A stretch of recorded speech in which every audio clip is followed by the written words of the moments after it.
This video is about total internal reflection and critical angle. So, excuse me, let's take a look here.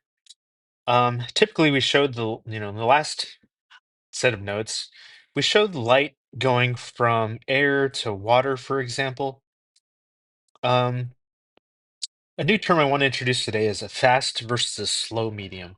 When light travels through air, it's relatively faster than light traveling through the water, which will be slower. So this would be slow. This would kind of like be fast. And all I'm doing here is I'm comparing the index of refraction. So the higher the index of refraction, we're going to say that's relatively slower. So as long as that number is bigger than the other. Today, let's show that light is going from a slow medium to a fast medium.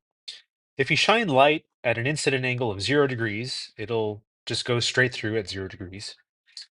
But if you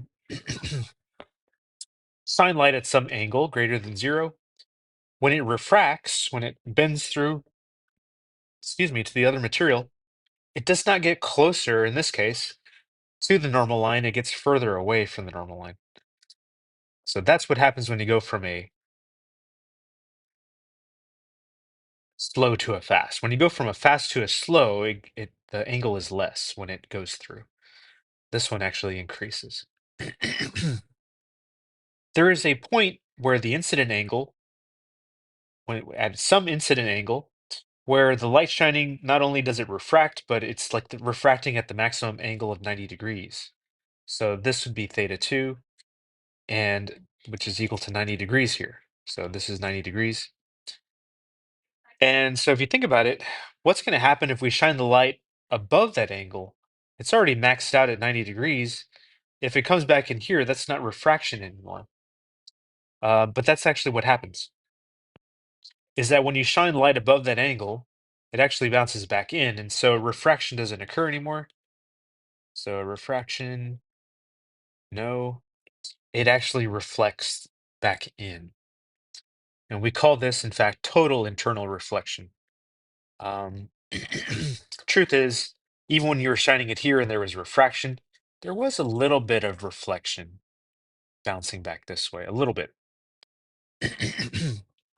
Oh, excuse me. Sorry about that. This is used in technology, fiber optic cables. When light is put in some slow material and there's a faster material out here, like a coating that's like a faster index of refraction. Light actually, what happens is the light actually bounces around inside that first material and it doesn't really leave. And they use this for fiber optic cables. Sorry about that. So, I could show you a derivation of this equation. This is our equation today. Essentially what it is we are calculating the critical angle. What is this critical angle? That gives us a refractive angle of 90 degrees. So we're still just using Schnell's law. N1 sine theta 1 is equal to N2 sine theta 2, where theta 2 is 90 degrees. And so sine of 90 is just 1.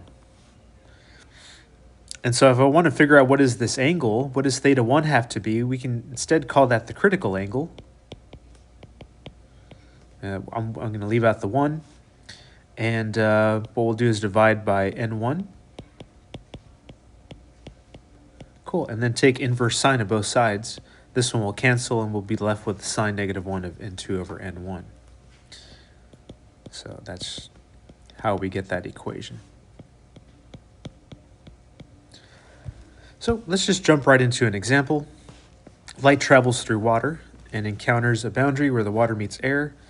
What is the critical angle for light moving from water to air? So we'll say theta c is sine inverse of N2 over N1. The second material is actually the air. So air is 1, goes on top. The first material is water, which is 1.33, which actually goes on bottom. Sine inverse of 1 over 1.33.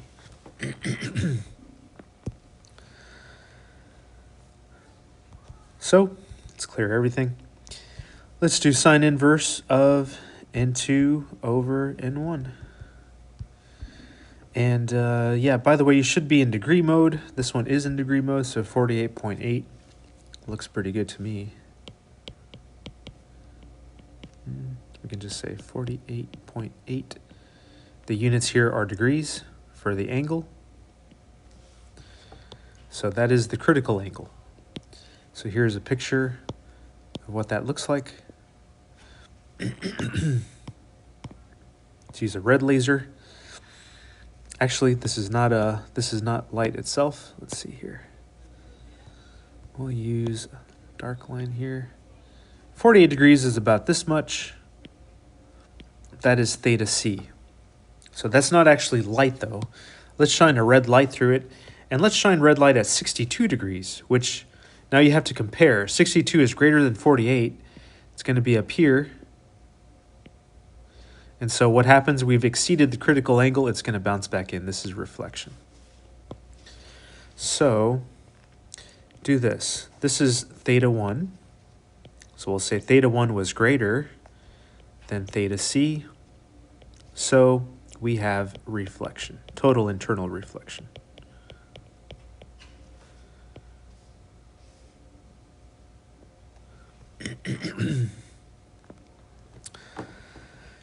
Yeah, sorry about clearing my throat. I don't have time to make this video again, so we'll just stick with this. And that's typically how a problem goes. If you want to count points for this, I would give a point here, give a point for substitution. By the way, if you make a mistake substituting these, you'll get an error message in your computer, in your calculator. Just flip the numbers, you'll get the right answer. So you really can't go wrong by the end of the problem. Point for the correct answer and a point by telling me that it will be reflection.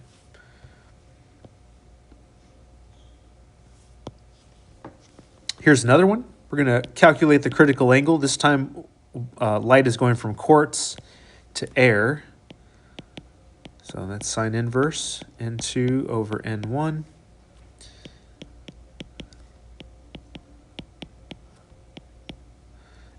Air goes on top, quartz goes on the bottom. Quartz is 1.46. So we'll just calculate this again. Oh, did I copy that over? 0.46, 43.2.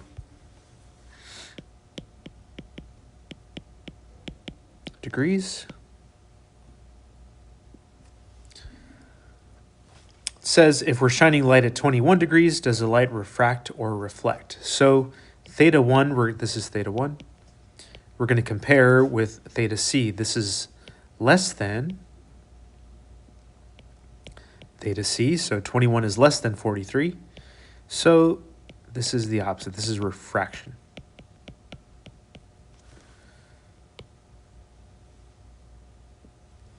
So going back to our notes over here. Let's clear all this. Let's clear all this. This is what happens when the light shines at less than the critical angle. It refracts through, it bends. This is what happens when light is above the critical angle. It reflects through. So that's that one. Those are those two situations we're looking at. Cool. That is total internal reflection.